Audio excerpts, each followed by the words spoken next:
You can't be a good boxer unless you're disciplined. Discipline. Believe me, we used to get all these muscle heads come out of prison, and they were like live meat, bro, for us, because they ain't know how to fight. We knew how to fight. This is gonna hurt. It's time for the Suffering Podcast. We must learn to fight to protect what we love. Someone who fights for nothing loves nothing. It's an essential tool to learn in the developmental stages of life. We fight hard to strengthen our bodies.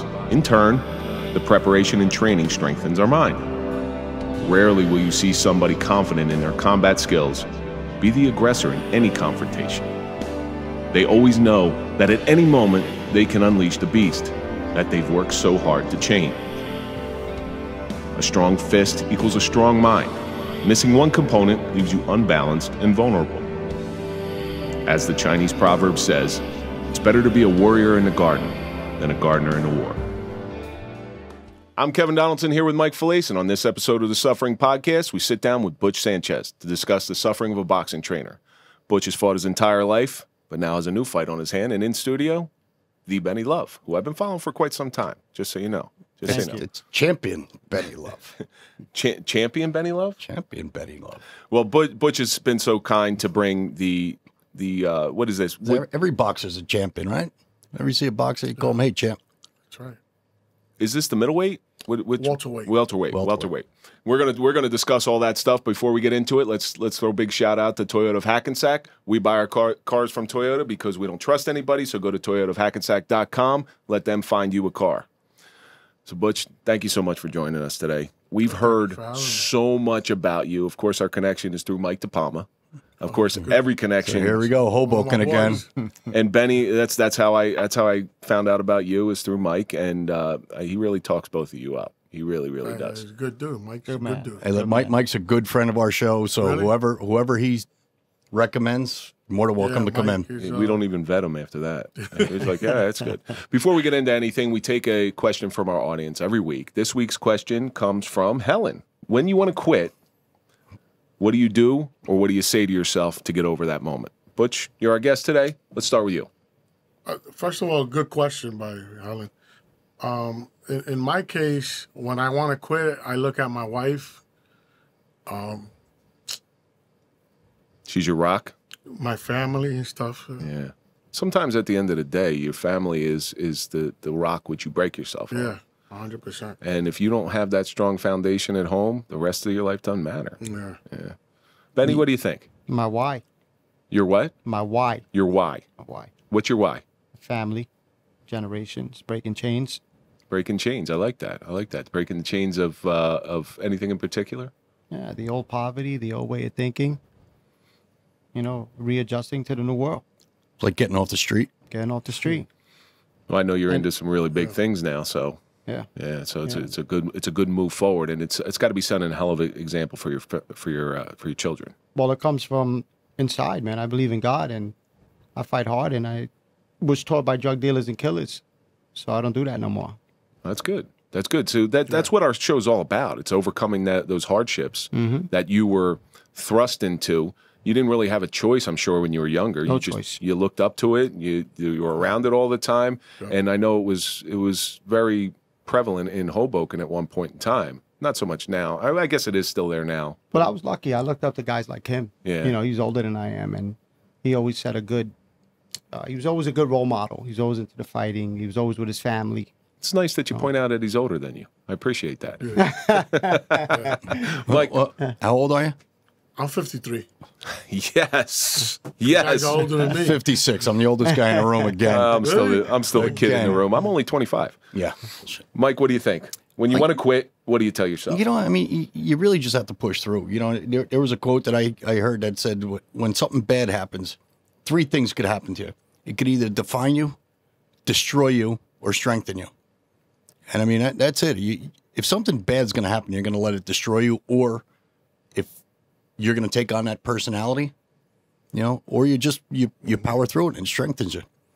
One of the other quotes I heard, which was pretty funny, is like, when you're going through a rough time and you think everything sucks, just think to yourself, did I shit my pants today? And if the answer is no, then you're doing okay. You can keep moving on from there. But most days for you, that's a Common occurrence. yeah.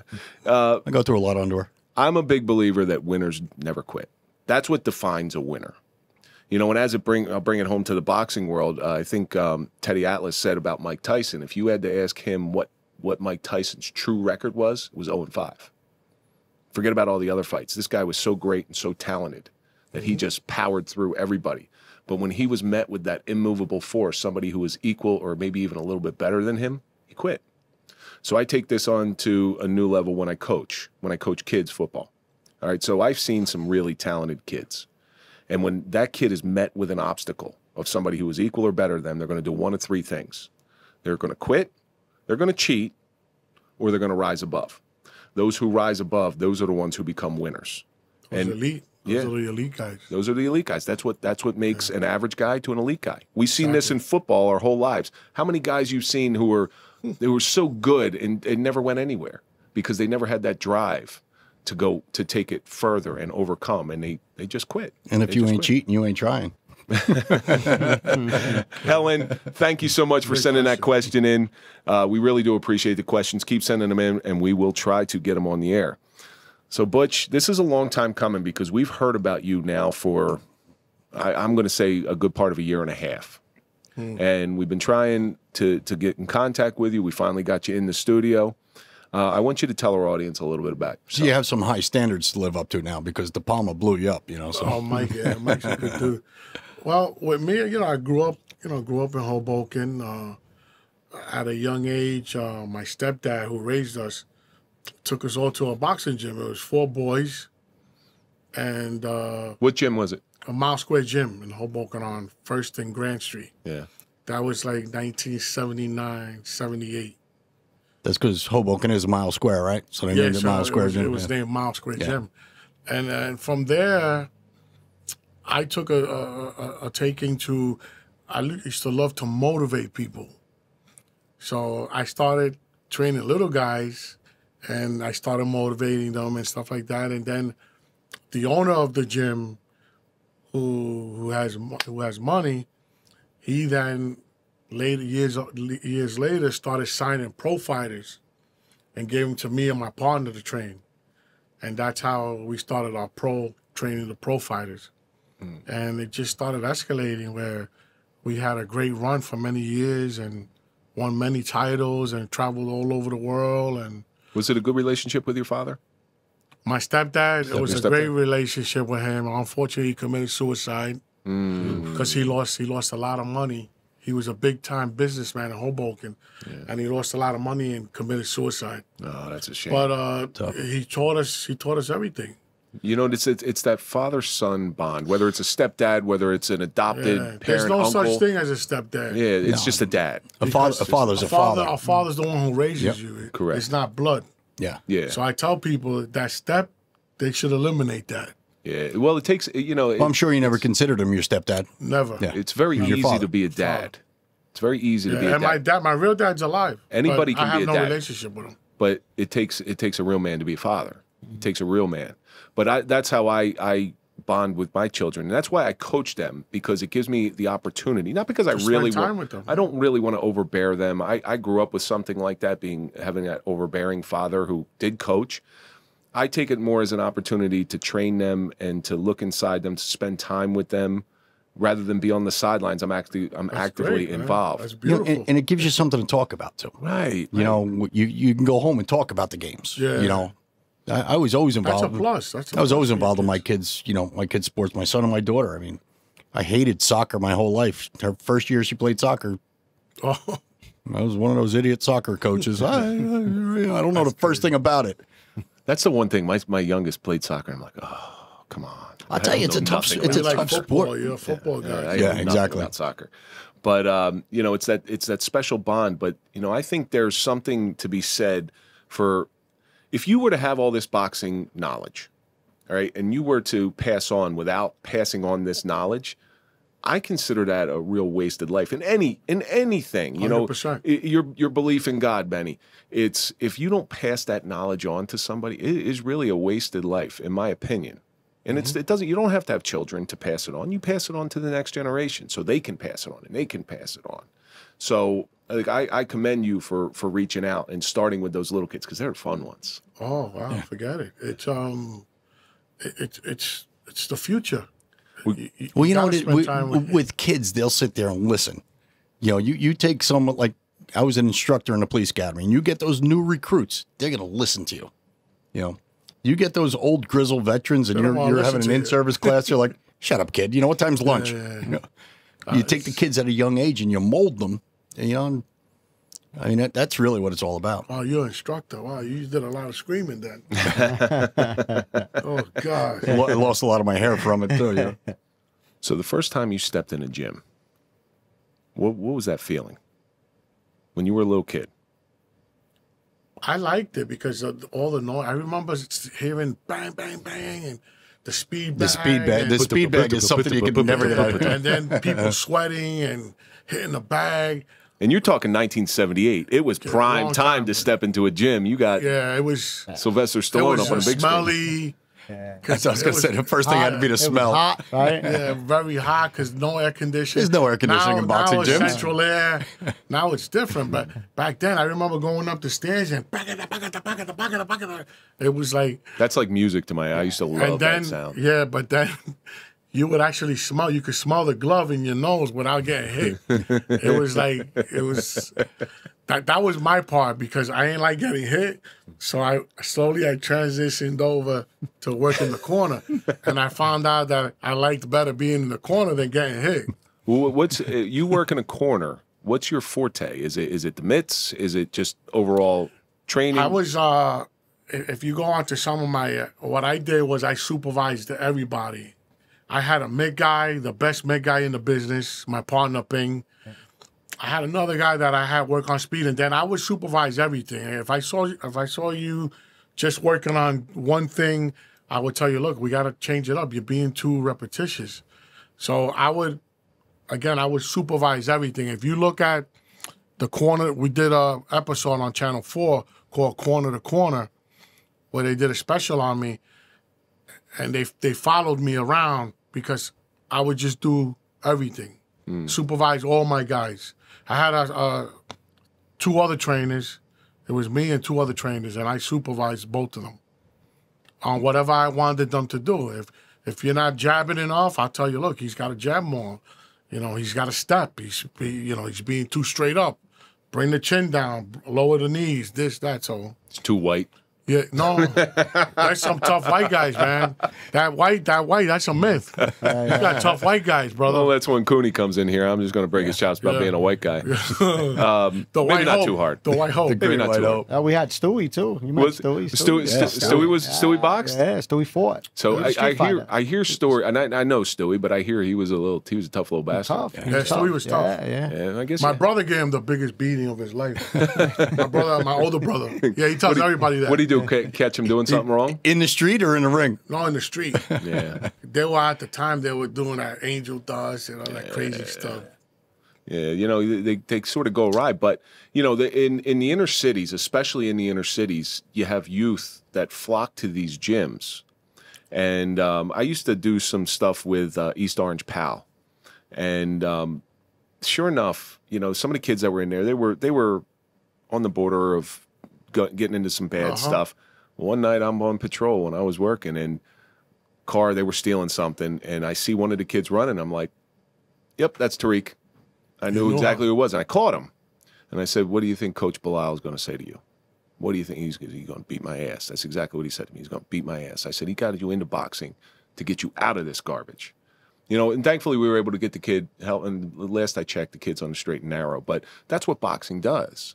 It's a great place for people to go in, especially in the inner city, to work out their aggressions and to move, to exercise, to realize that it's not about fighting. It's about science. Discipline. That's what I was going to say. It's all about aggression release and discipline.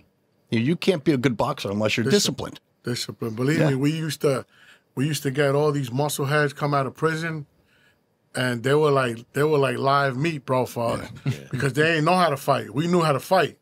You know, they were just wild goose. We used to fuck all them niggas up. You used to come out like that, and we used to be like, "Yo, I want to go in there." I want him. Because they didn't know how to fight. They were just big. Yeah. So that would live me for us, man. I was like, But hopefully you taught them a good lesson because there's a huge difference between street fighting and boxing. yeah, of course. Like I said, some of the toughest different. people I've ever seen are the small guys that know how to fight. That know how to fight. Oh, it's unbelievable.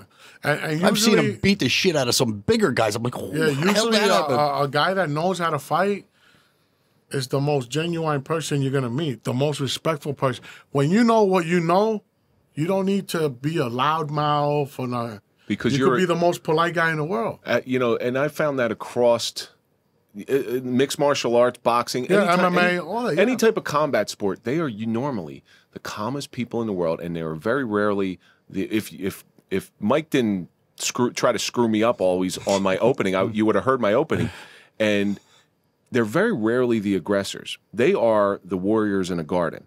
It's crazy, but rather it's like than that. rather than a gardener in a They're war. confident. Yeah, they're confident because they know at any time. They know.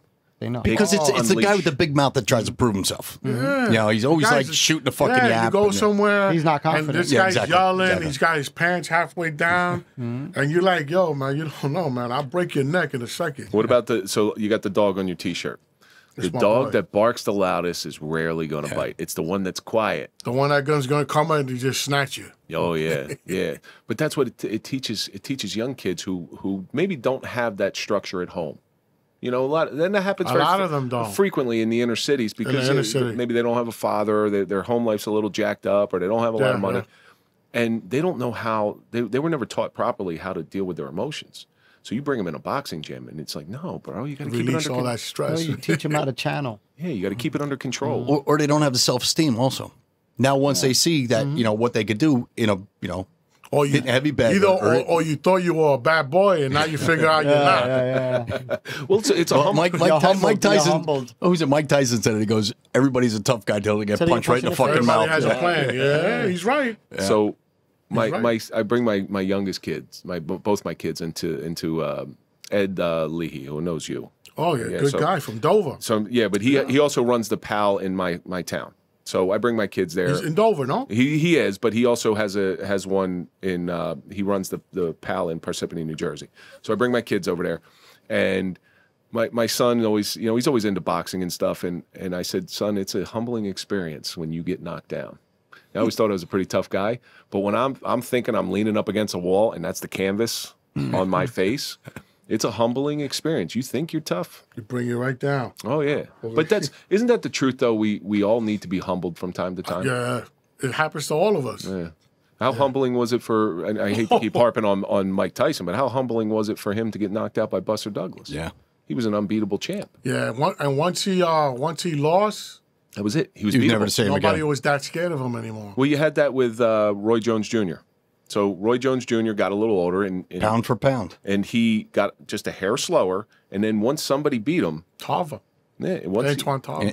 oh, that's right, I forgot about Tava, that. Yeah, so once he got beat, then it fell. Tava wasn't scared of him. You remember in the middle of the ring? Yeah. Tava said, "What are you gonna do What are you now?" gonna do? Yeah. But you've raised some. Well, even Roberto Duran back then. Oh, that's my boy. That's his boy. That's my Yeah. good friend. That's yeah. I mean, he was, Roberto's one of Hands the of best. stone. hands of stone. What they call it, monos. Mano de Piedra. Piedra. Yeah. Roberto was a bad boy. It was tough. The one that lacked humility, in my opinion, is Oscar De La Hoya. So he had a fight against Forrest, Oh, Vernon? Vernon Forrest, which I thought was one of the Rest best in fights. Did Vernon Forrest die? Yeah, he passed. Yeah, they shot They him. killed him in a gas station. Oh no, that was one of the best fights I ever seen Oscar De La Hoya fight, and both sides. It was a great fight. And I remember afterwards, rather than give Forrest a little bit of props and say, "Hey, listen, that was a great fight," they asked him, "Would you do a number 2?" And he goes, "Nah, I think my fans want to see more exciting fights." I'm like, "What are you talking about? This guy just Yeah, you wanted to stay away That was his way out of it. That's right. Exactly. Yeah. I ain't going in there.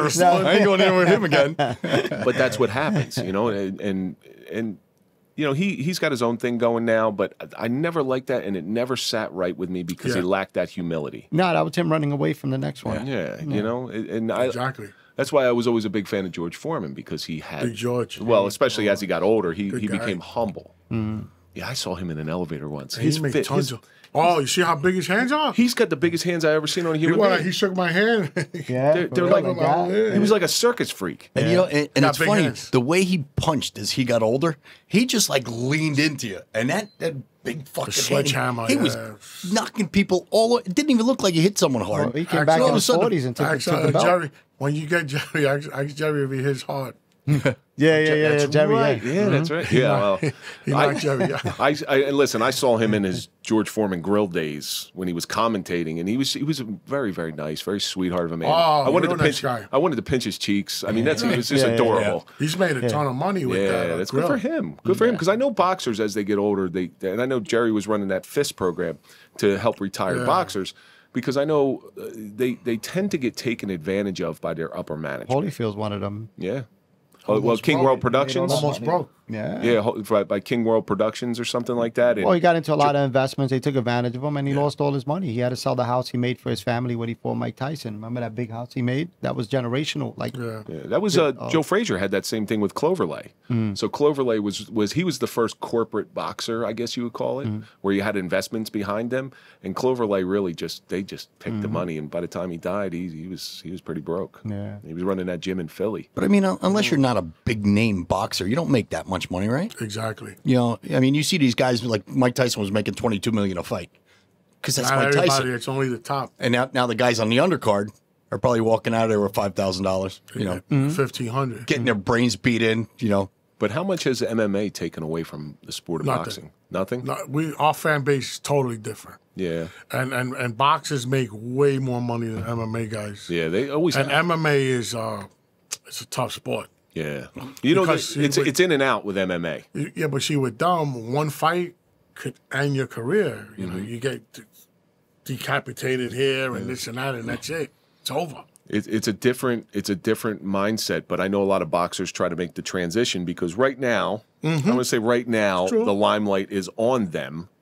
So, are you still seeing the same influx of boxers coming into the gym?